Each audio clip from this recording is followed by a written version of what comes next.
Hello everyone, देखिए अब example 12.11 करते हैं। ये भी आपको बुक में पेज नंबर 217 पर ही मिल जाएगा।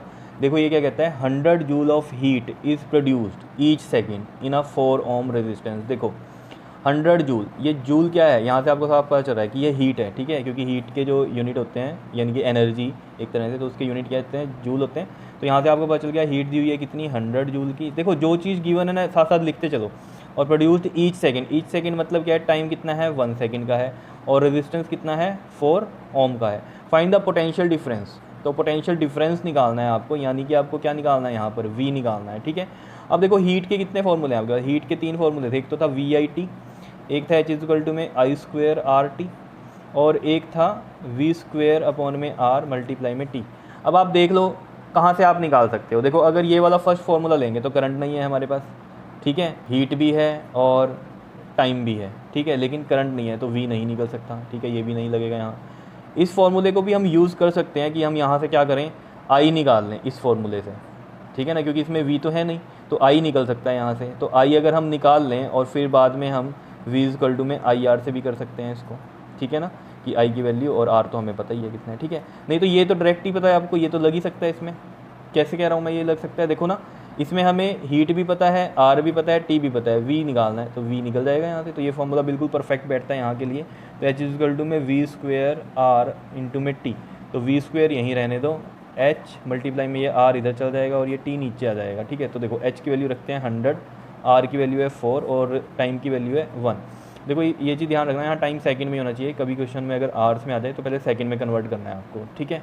तो देखो यहाँ से ये वी स्क्वेयर हो गया, कितना हो गया ये आपके पास 400, और ये वी स्क्वेयर है, तो स्क्वेयर हटाएगा तो आपको पता है ये किस में चला जाता है, रूट में चला जाता है। कैसे, देखो यहाँ पर क्या करते हैं हम, square root on both side, तो 400 का भी रूट हो जाता है और वी स्क्वेयर का भी रूट हो जाता है, ठीक है।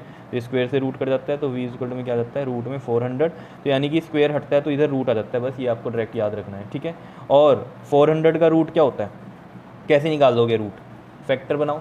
वैसे तो आपको डायरेक्ट पता होना चाहिए 400 का जो रूट होता है वो क्या होता है, 20 होता है, ठीक है। वैसे देख लो कैसे करना है इसको। देखो 400 के यहाँ फैक्टर्स ले लो, किस तरीके से बनते हैं ये, 200 आ गया, फिर 2 से करेंगे 100 आ गया, फिर 2 से करेंगे 50 आ गया, फिर 2 से करेंगे 25 आ गया, फिर 5 से करेंगे, और ये इस तरीके से आ जाएगा, ठीक है। तो देखो ये क्या है, ये आपने किया भी होगा पहले छोटी क्लासेस में। देखो 2 के पेयर बनाते हैं, ये भी बन गए और ये भी बन गया, सिंगल सिंगल वैल्यू लेते हैं हम, ये 2 2 और ये 5 है ना, 2 2 और ये 5, 2 2 ज़ा 4, 4 5 ज़ा 20, तो ये 20 आ गया आपके पास पोटेंशियल डिफरेंस, ठीक है। समझ में आई बात या नहीं, ठीक है। तो पोटेंशियल जो डिफरेंस है वो कितना आ गया हमारे पास, 20 वोल्ट आ गया, ठीक है। ये हो गया इसका आंसर। ये तो था सिंपल वे, ठीक है। लेकिन जैसे बुक में किया हुआ है, बुक में क्या किया हुआ है, पहले यहाँ से आई निकाला है और आई निकालने के बाद फिर वी इक्वल टू में आई आर किया है, तो आप ऐसे भी कर सकते हो। देखो और में कर लेते हैं इस क्वेश्चन को। देखो एच इक्वल टू में कितना है, 100 जाउल है, टाइम है हमारे पास 1 सेकेंड का, और आर कितना है हमारे पास 4 ओम का है। तो अगर ये फॉर्मूला लगाएं हम, एच इक्वल टू में आई स्क्वेयर आर टी, तो देखो क्या होगा, यहाँ से हम आई निकाल लेंगे। देखो एच कितना है हमारे पास, यहाँ आई स्क्वेयर रहने देते हैं पहले, तो एच अपॉन में ये आ गया आर और टी। एच है हमारे पास 100 और आर है हमारे पास 4 और टाइम है 1, ठीक है। तो ये आ गया आपके पास कितना, 25 है ना।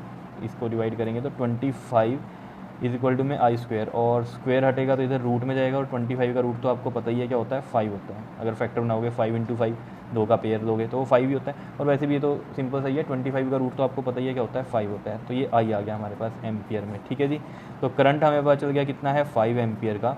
लेकिन ये आंसर नहीं है, आंसर क्या है, पोटेंशियल डिफरेंस। तो पोटेंशियल डिफरेंस कैसे निकलेगा इसमें, डायरेक्ट वी इक्वल टू में आई आर फॉर्मूला हमें पता है, ठीक है, ओम्स लॉ से।